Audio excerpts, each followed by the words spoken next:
Kali ini kita nggak membahas tentang kuliner atau jasa dan lain-lain tentang bisnis, tapi kita kali ini akan menghampiri salah satu Ustadz Kamil yang ada di daerah Tangerang Selatan. Kenapa? Karena menurut saya dalam berbisnis itu harus mempunyai syariat-syariat dalam Islam.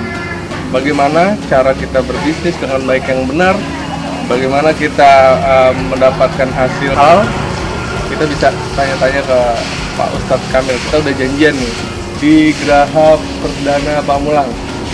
Oke guys, jangan lama-lama, kita langsung menuju ke rumahnya. Oke, halo guys.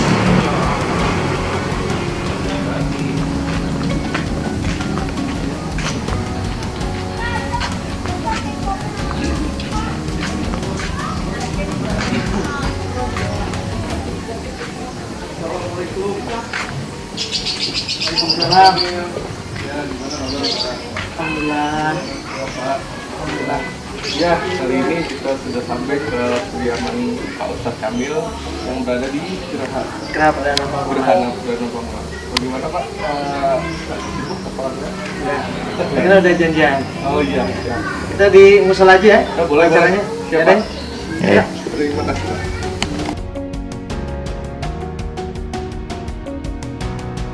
Assalamualaikum Pak Ustadz. Salam. Pak Ustadz, saya udah menyiapkan pertanyaan Pak Ustadz. Saya izin bertanya, boleh Pak? Boleh aja. Iya. Silakan. Bagaimana cara mencari keistimewaan mencari rezeki yang halal Pak Ustadz? Oke, saya dapat poin. Bagaimana keistimewaan mencari rezeki yang halal? Sahabat sekalian dirahmati Allah Subhanahu wa taala. Dalam keistimewaan mencari rezeki ini ada di surah Al-Jumu'ah ayat 10 yang berbunyi A'udzubillahi minasyaitonirrajim. Bismillahirrahmanirrahim. Fa idza qudiyatis salatu fantashiru fil ardh wabtaghu min fadlillah ila akhir ayat. Fa idza qudiyatis salat, apabila engkau telah selesai salat, fantashiru fil ardh, maka menyebarlah kalian di muka bumi ini. Artinya apa? Menyebar di sana, wabtaghu min fadlillah, dan carilah fadilah dari Allah Subhanahu wa taala.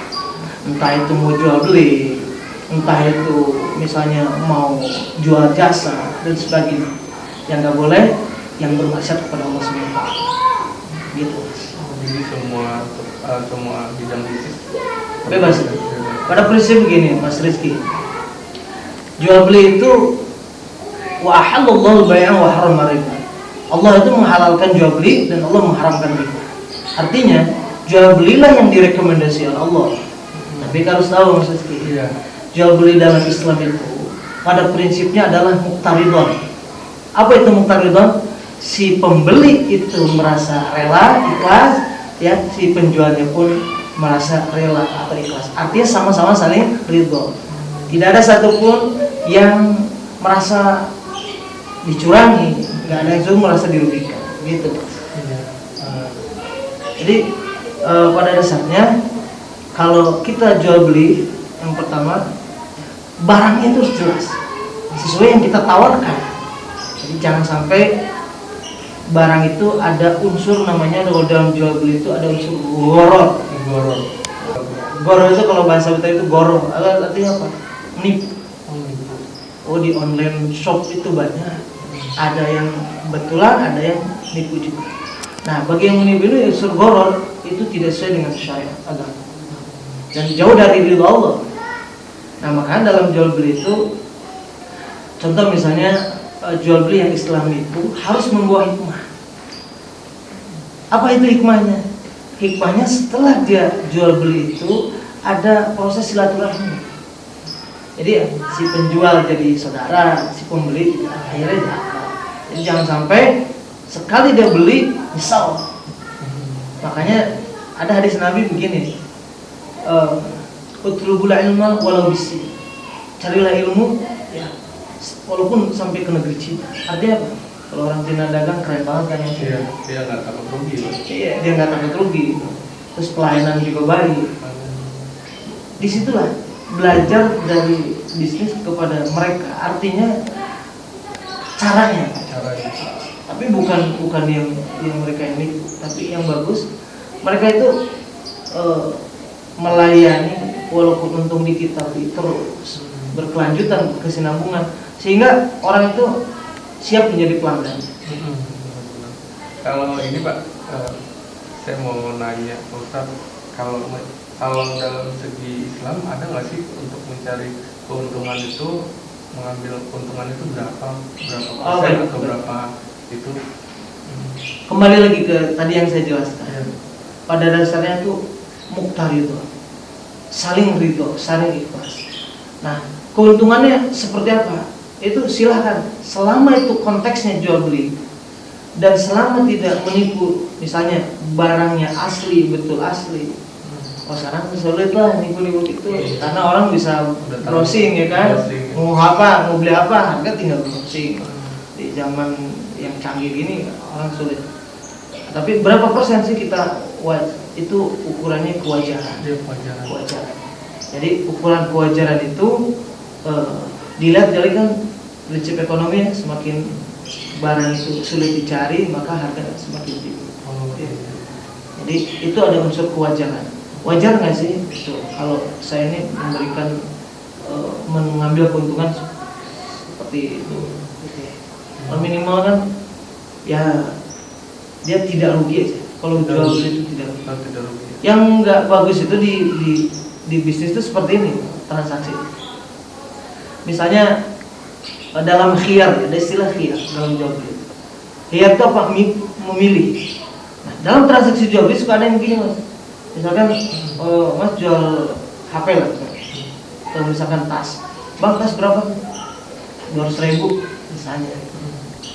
Akhirnya wah kurangin dong. Pego lah, masa barang kayak gini jelek kayak gini kok 200.000. Akhirnya dia pergi, terus dipanggil lagi kan? Ya, kan? Akhirnya turunin. Nah itu bukan cara-cara Islam seperti itu.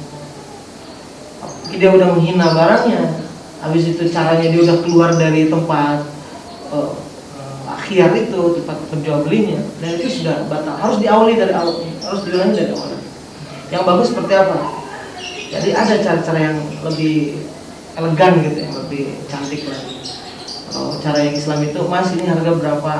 200 misalnya. Boleh kurang nggak? Oh bang, boleh lah, boleh kurang dikit. Berapa dong kurang? Oh ini udah misalnya harga pas silahkan. Tapi kalau misalnya bisa kurang buat mas nih penglaris. Jadi misalnya 180.000 ya silahkan. Setelah itu ada transaksi namanya ijab kabul. Ya, mudah-mudahan awet ya barangnya. Oke ya bang, terima kasih ya. Doakan seperti itu. Nah, jangan salah, doa itu adalah salah satunya sedekah. Senyum aja sedekah, apalagi doa.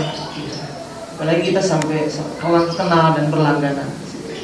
Dan kalau bisa ya jangan sampai seperti yang tadi itu. Kalau orang beli pengennya dilebihkan. Apalagi misalkan buah masukin sendiri. Oh gitu aja juga. Nggak boleh. Iya. Ya kan? Betul dia ngambil nggak sesuai ini ya kuantitinya dia. Iya. Jadi kalau kurang dia protes. Ya harusnya bilang dulu bang boleh kalau saya tambah. Ya, akhirnya sama-sama lah komunikasi yang enak. Jadi begitu selesai. Kalau ini Ustaz, kalau dari tadi nih, jadi contoh kita mau menyajikan satu yang kita mau jual itu salah hitung, kita nggak sadar.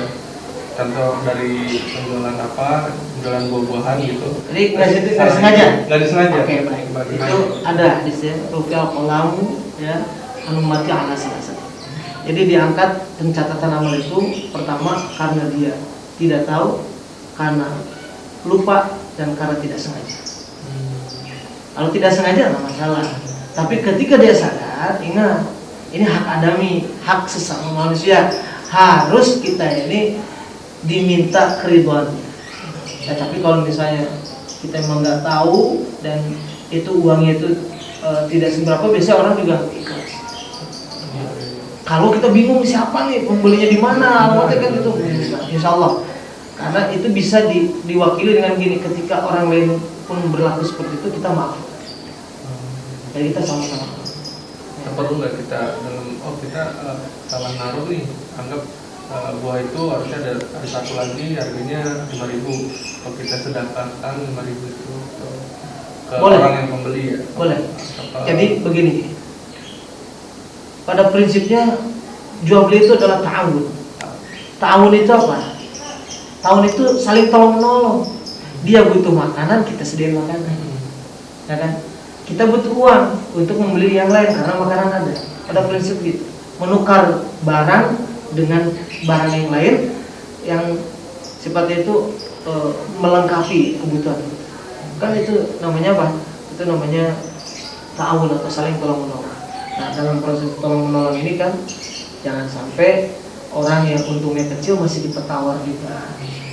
Ya kan, ini terutama ibu-ibu nih, ya. Ibu-ibu beda 1.000 aja, beda berapa, beda goceng aja kan.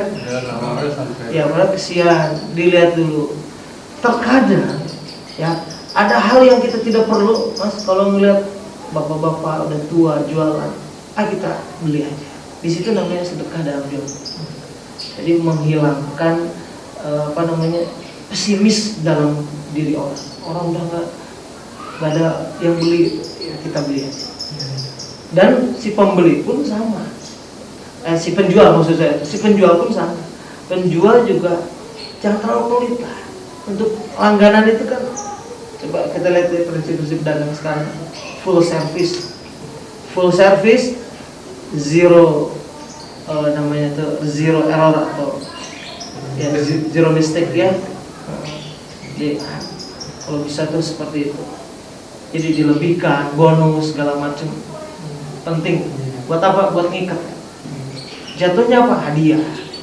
Kasih bonus dan sebagainya, hadiah. Itu pengikat. Yang terlalu ini ada perhitungan banget gitu lah. Jangan terlalu seperti itu. Ini kalau untuk investor kan dalam berbisnis itu kadang kita mempunyai modal dulu untuk mengawali pasar. Modal itu kita kan ada pinjaman, tapi yang dipinjam itu minta ada berbunga. Kita bingung ya, apa perlu kita minjem tapi berbunga atau gimana? Coba bisa apa kita bosan pinjam gitu? Oh, apa gitu sebaiknya cari yang lain. Karena kalau mau udah jelas-jelas hindarilah rentenir gitu ya. Itu supaya apa? Supaya itu mendapatkan hasil yang tadi Mas bilang yang halalan thayyibah. Gitu. Jadi kalaupun misalnya harus ada lebih kan sifatnya itu jangan pinjam tapi kerjasama. Kalau kerjasama kan bagi hasil bagus ya. Seperti di baitul mal itu kan ya itu sifatnya bagi hasil. Kalau bagi hasil ketika orang itu rugi ya harus sama-sama merasakan. Jadi misalnya saya berbisnis online. Nah, dalam berbisnis online itu kan kita mencantumkan spesifikasi barang, itu ketentuan barangnya seperti apa. Setelah kita jual ke online, ada orang yang beli, ternyata dia tidak membaca spek itu, dia sudah membeli aja. Nah, sampai di rumahnya dia malah komplain ke saya, padahal saya udah jelas di itu bagaimana kalau dia nggak melihat speknya dulu. Apakah berdosa apa enggak gitu? Iya, berdosa. Ya, ini risiko orang-orang yang pembeli yang tidak detail dia baca. Kenapa? Si penjual kalau memang dia sudah berusaha menjelaskan bentuk barangnya seperti apa, spesifikasi seperti apa, lalu kesalahan dari si pembelinya itu tidak baca secara detail, berarti sebagai penjual itu bebas, ya kan? Ya paling terima komplainan. Padahal kesalahan dari siapa? Jelas itu kesalahan dari siapa? Si pembeli. Jadi bebas. Yang penting kita tidak niat untuk menipu. Barang sesuai apa yang kita jelaskan, kita berikan gambarannya, fotonya, barang yang datang sesuai, tidak ada miss, bahkan apalagi sengaja untuk menipu, itu insya Allah kita akan dapat rezeki yang halal. Makanya hadirin sekalian nih, kalau mau berbisnis niatnya lillahi ta'ala, karena kita ingin mencari ridho Allah, bukan hanya semata-mata everything is about the money, no. Tidak seperti itu. Tapi bagaimana kita ini mencari kawan lah, mencari silaturahmi, mencari saudara kan. Banyak-banyakin dulu, apalagi kalau banyak-banyakin subscriber. Sorry Pak Ustadz, saya mau tanya sekali lagi. Kalau misalnya kita berbisnis kan kita punya alat di toko ya Pak Ustadz, itu ada tetangga. Tapi tetangga itu pasti ada yang suka dan nggak suka. Saya juga pernah ngalamin ada tetangga yang nggak suka dengan kita, gitu. Dia punya komunikasi yang buruk gitu. Itu bagaimana menyelesaikan masalah itu Pak Ustadz? Artinya tetangga pada saat dagang, Iya. kanan kiri kita. Pertama, kita dari dalam hati kita. Kalau kita niat dan juga kita punya hati yang damai, insya Allah kita tidak akan tidak akan menimbulkan orang lain itu membenci kita. Kecuali kalau memang dia orang itu bermasalah. Tapi tetap, ya, kebaikan dibalas kebaikan, dan orang yang jahat pun dibalas dengan kebaikan. Artinya begini, ya. Kalau orang yang baik dibalas kebaikan lagi itu biasa, Mas. Tapi kalau ada orang jahat dibalas kebaikan, itu yang luar biasa. Makanya Rasulullah itu istimewa kayak gitu. Karena ada orang yang jahat pun dibalas dengan kebaikan. Jadi sebetulnya orang lain itu cerminan kita. Jangan sampai kita ternyata yang salah itu gue gitu. Jadi kesalahan itu dari diri kita. Tapi kita berusaha untuk menyalahkan orang lain. Tapi kalau memang jelas-jelas kita nggak pernah berbuat salah dari dia, tinggal kita jalin komunikasi. Bang, kenapa sih bang? Kok mau gue kayak gitu? Gimana lah? Sekarang banyak media. Nah, terutama kalau ada orang seperti itu, sering-sering kasih hadiah. Walaupun hal yang sepele, yang kecil. Kita punya jualan makanan, kasih makanan. Kita jualan apa aksesoris ya, apa aja. Akhirnya insya Allah akan jadi saudara. Bahkan kalau di pasar-pasar itu, kalau di pasar tradisional ada arisan segala macam, benar-benar paguyuban itu luar biasa. Dan itulah fungsinya agama, datang sebagai solusi. Jadi bukan sebagai pesaing yang akhirnya mendatangkan konflik gitu. Tidak seperti itu. Halo Sobat Bisnis, jadi perbincangan kita untuk mendapatkan nasihat-nasihat dari syariat Islam sudah selesai untuk sampai di sini untuk minggu ini. Mungkin kalau untuk minggu depan dan minggu selanjutnya boleh tema apa yang cocok untuk pembahasan kita ya Pak? Oke, Ya, bisa komen di bawah, jangan lupa subscribe juga dan like and subscribe and comment. Iya. Terima kasih. Assalamualaikum warahmatullahi wabarakatuh.